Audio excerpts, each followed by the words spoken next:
Scandic Segervång. Sen har vi Scandic Star i Lund. Alla 5 hotellen jobbar med saker som ni alla brinner för. Det vill säga miljön, miljötänket är exceptionellt för vår boendeanläggning. De har förstått budskapet, de sprider det till många andra företag. Man kan till och med ta hjälp av Scandics miljökonsulter för att få hjälp med miljöarbete för sitt eget företag. Alma, titta, mamma man kan ska faktiskt hoppa spara nu. pengar på riktigt. Nu ska mamma hoppa i gummibandet. Tillgänglighetspolicy är också väldigt viktig. Tittar du på Det mamma innebär nu? att oavsett funktionshinder så ska du kunna bo på Scandics anläggningar. Servicen. Jag vet att de har en vilja och en målbild av att man ska känna sig lite som en kompis när man bor på Scandic Hotel mycket. Vi företag, liksom jag representerar, bor väldigt mycket på hotell. Det är skönt att komma någonstans där de har den inställningen.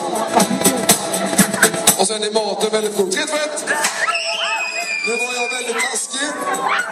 Och med oss fick hon ingen förberedstid alls. Får vi se ett leende? Nej, det behövs att skratta med hela kroppen. Oj, gör delfinen! Oj, jag skämpar den! Och inte nog med det, och sträcker ut sig och skräddar den på slutet.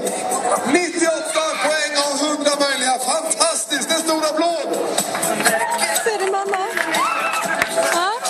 Ser du mamma där uppe?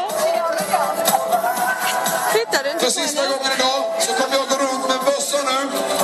Den bössan vill vi att ni lägger 1 krona i per person. Kan ni lägga 1 spänn i denna per person? Om alla gör det på Malmöfestivalen så innebär det att vi drar in ungefär 1 miljon kronor till Malmö, till Läxhjälp Malmö.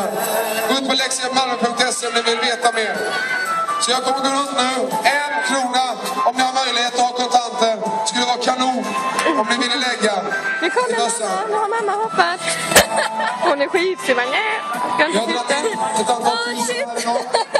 Det var skitläskigt när man var